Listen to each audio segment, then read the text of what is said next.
Bonjour Philippe, Bonjour.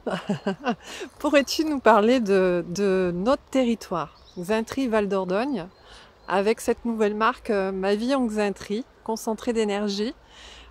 Quelle valeur pour ce territoire, quel cadre, quelle vision as-tu de ce territoire?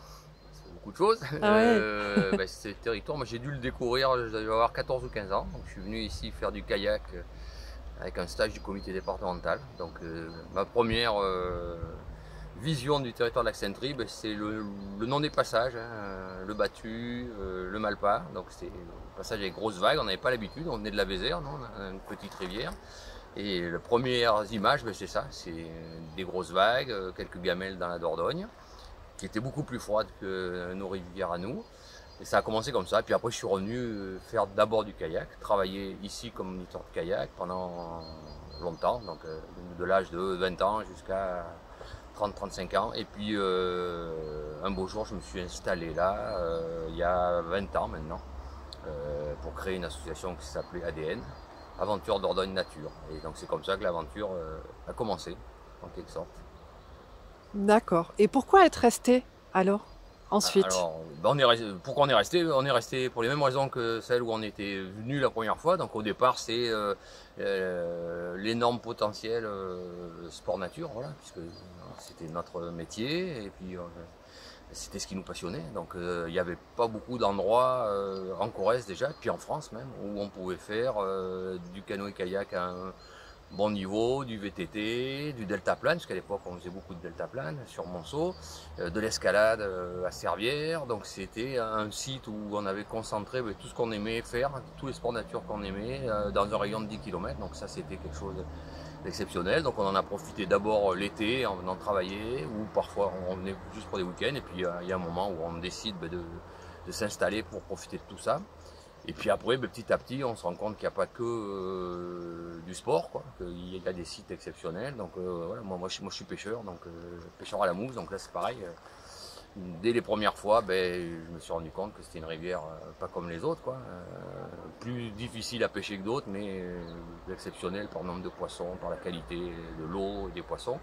Donc ça a rajouté encore, puis petit à petit, on découvre petit à petit la pêche, les champignons, la nature, tous les sports, tout le cadre. Et puis, quand on a plus 20 ans, on se rend compte qu'il n'y a pas que la nature, quoi, que il y a aussi des gens, il y a aussi de l'histoire, du patrimoine. Donc moi, je me suis passionné assez vite pour les gabarres aussi, parce que quand on parle de la Dordogne, on ne peut pas parler d'autre chose que des gabarres.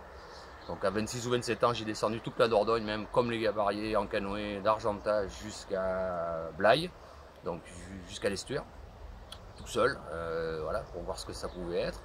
Et puis après, c'est sûrement que c'est pour ça que ça m'a donné envie ensuite de gérer les gabarres, de remettre en route une gabarre sur le plan d'eau du sablier. Et puis, donc il y a, voilà, derrière toute la nature, il y a plein d'autres choses, hein. Il y a cette histoire des gabariers, il y a les tours de merle. Quand on a créé le trail des tours de merle,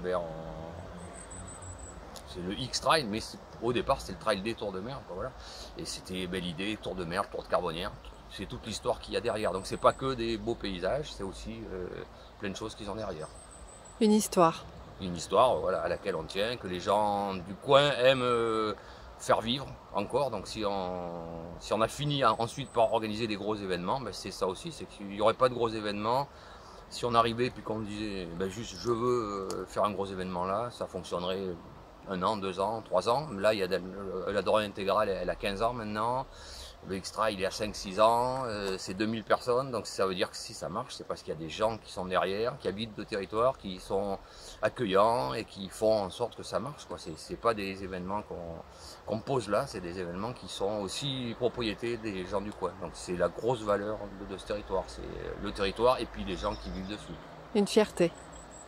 Ouais, je suis pas sûr qu'ils soient si fiers que ça, parce que je crois que la plupart des gens, ils se rendent absolument pas compte du trésor qu'ils ont sous leurs pieds. Donc moi, je suis pas sûr qu'il y ait beaucoup de fierté. Je pense que les gens, ils savent où est-ce qu'ils vivent, C'est ils connaissent normal. leur histoire, mais Ouais. j'ai beaucoup regretté très très souvent à pleine réunion que les gens vendent pas mieux le territoire. Moi, je pense que c'est un Ouais. des plus beaux territoires sport nature et environnemental de France, et je trouve pas que forcément les gens du coin ils vendent de tant que ça, parce qu'ils habitent là, ils sont bien, et je crois qu'ils ne se rendent pas forcément tous compte du du trésor qu'il y a. Ouais. D'où la création de cette nouvelle marque finalement, Ma Vie en Xaintrie, concentré d'énergie, qui peut peut-être aider à la promotion de ce territoire et le faire et le valoriser, le faire voir. Bah, je crois qu'il y en a besoin, hein. Oui, oui. Moi je pense que toutes les initiatives de ce type, on a un déficit en interne presque de communication, moi je trouve.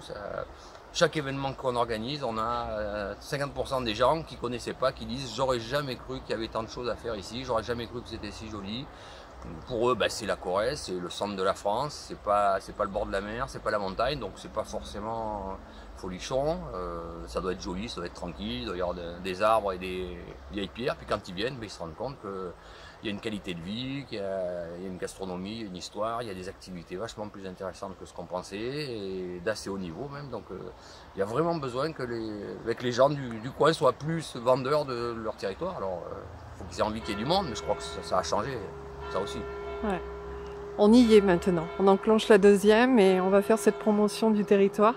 Oui, mais voilà, il y a 30 ans, on entendait des discours, oh là là, mais il ne faut pas qu'il y ait trop de touristes. Il s'avère qu'il y a 30 ans, il y en avait beaucoup aussi, c'est vrai. Ouais.